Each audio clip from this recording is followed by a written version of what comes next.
think of news that British intelligence knew COVID was a lab leak in 2020 and officially ignored their report? Not just knew, aided a 95% certainty. Same with the German intelligence service. March 2020. There's a new book out called COVID's Wake. I was reading it this last couple of weeks, and the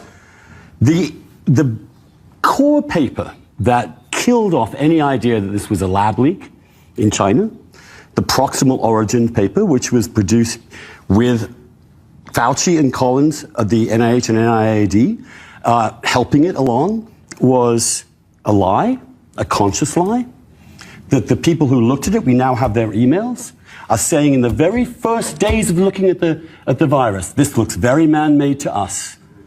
This is so friggin' obvious this is man-made. Well, so friggin' obvious, one of them said. And then they wrote the report saying there is no evidence that this was made in a lab. The question is why? Why would they lie to us about that? And they did. Well, I can give you one answer, the New York Times. The New York Times said any questioning of this being from a lab was racist, which always struck me as odd because it seems much more racist to go, wow, these people are eating bats. I know. I mean, it's just one example, but a good example of why people lost faith in the left, because they do stupid things like that.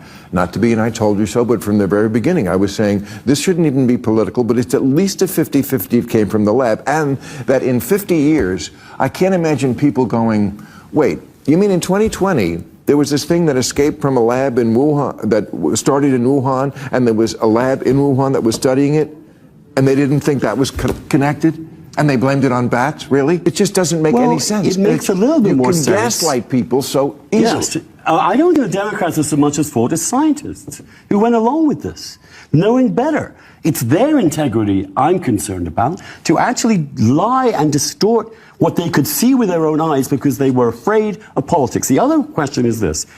This lab was a gain of function lab. That means they were creating viruses, right, dangerous viruses, to figure out how to protect you from them.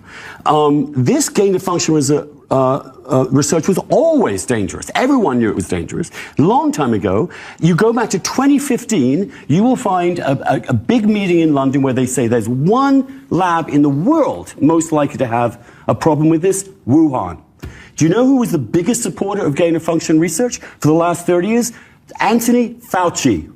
Anthony Fauci. Yeah. Now, remember that name. There's a reason he was given a pardon back to 2014. There is something very wrong going on here.